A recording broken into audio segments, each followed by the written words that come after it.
All right, welcome MRCOG candidates. We are jumping right into a super high-yield explainer today. We're going to focus all our attention on what is, quite frankly, one of the most critical, life-saving documents in all of obstetrics, the RCOG Green-top Guideline No. 52. Postpartum hemorrhage is still a leading cause of maternal morbidity and mortality worldwide, so mastering this guideline isn't just about acing your exams, it's literally about saving lives on the labor ward. We're going to break down the exact protocols, the evidence-based interventions, and those critical thresholds you absolutely need to know. Okay, let's dive into this. What we're looking at is the official December 2016 update of Guideline 52. This essential document forms the absolute bedrock of our clinical pathway today. Pretty much every single recommendation we're going to discuss, from prophylactic uterotonics all the way to massive transfusion triggers, is grounded right here in these pages.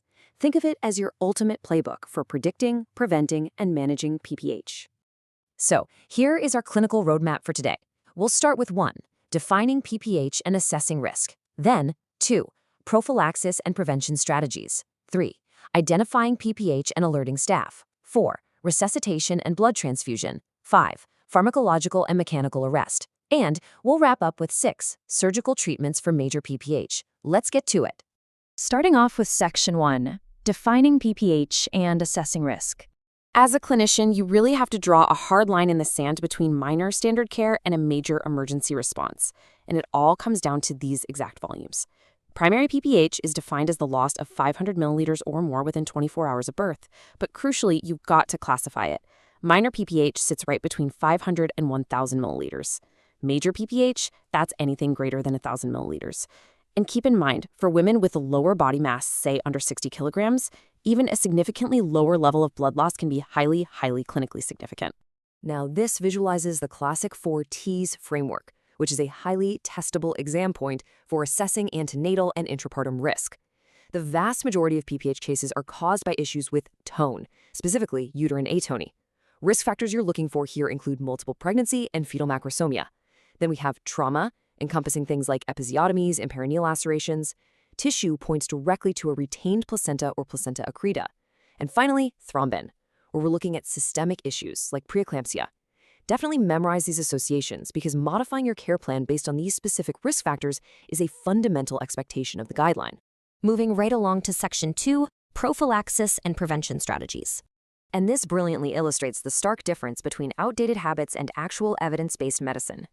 For women without risk factors who are delivering vaginally, your absolute go-to agent is a routine prophylactic dose of oxytocin, 10 international units administered via IM injection. That is grade A evidence, folks. Conversely, please do not use routine uterine massage as a prophylactic measure. A massive Cochrane review looked at this and found it is of exactly zero benefit in the prophylaxis of PPH. So ditch the massage for prophylaxis and just trust the oxytocin. All right, hitting Section 3, identifying PPH and alerting staff. Here is something you cannot ignore. You simply cannot rely on visual estimation alone.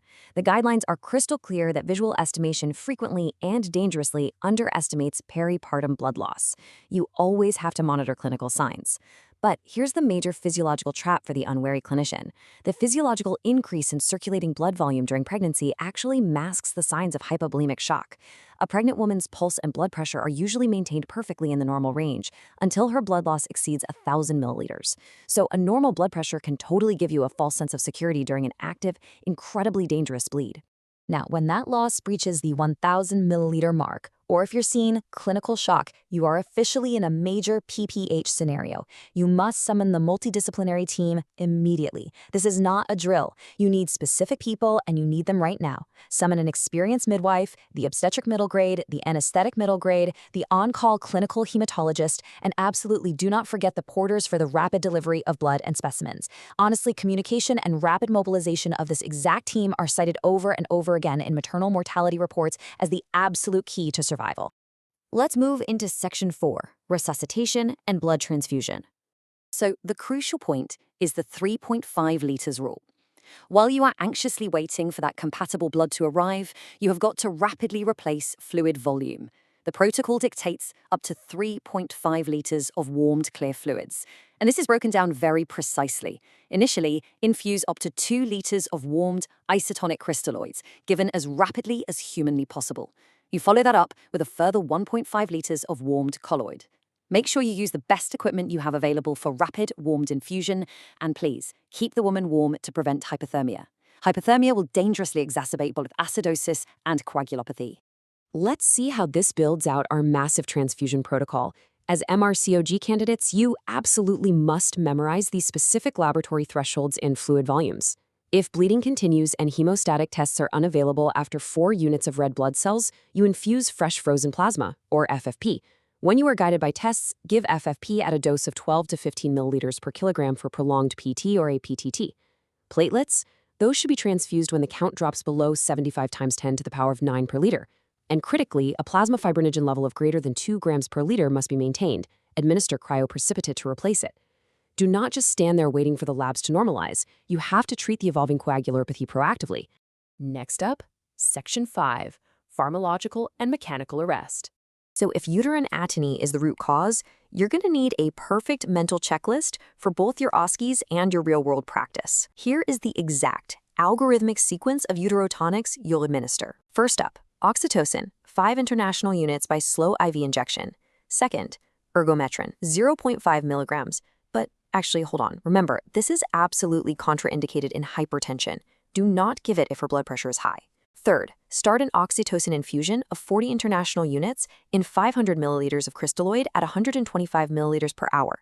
Fourth, Carboprost, 0.25 milligrams intramuscularly, which you can repeat every 15 minutes for up to 8 doses. And fifth, Misoprostol, 800 micrograms administered sublingually. And just a reminder, during all of this, you should be mechanically rubbing up the fundus and making absolutely sure her bladder is empty. Which brings us to our final phase, Section 6. Surgical treatments for major PPH. The guideline does not mince words here. Surgical interventions should be initiated sooner rather than later. Your very first line surgical intervention is the intrauterine balloon tamponade. If that doesn't do the trick, conservative surgical interventions like the brace suture technique are attempted next. And here's a highly practical, real-world tip from the RCOG. Keep a laminated diagram of the brace suture technique right there on the wall in theater. Finally, if all conservative measures fail, you must perform a hysterectomy. The guideline strongly stresses resorting to this sooner rather than later to save the mother's life. Obviously, this is a massive, life-altering step, which is why it ideally involves pulling in a second experienced clinician to make that call. Wow, okay, we've covered a tremendous amount of ground today. Everything from precise definitions and aggressive pharmacological steps, all the way to the absolute limits of surgical escalation. The Green-top Guideline 52 is incredibly comprehensive, but its true power, that lies in implementation. So I'm going to leave you with this final provocative thought. Knowing the theory is one thing, but if the alarm sounded right now, today, how seamlessly could you execute your own local unit's massive hemorrhage protocol? Because at the end of the day, knowledge is your foundation, but teamwork and rapid execution are what will actually save your patient. Thank you so much for joining me on this explainer, and best of luck with your studies and your practice out there.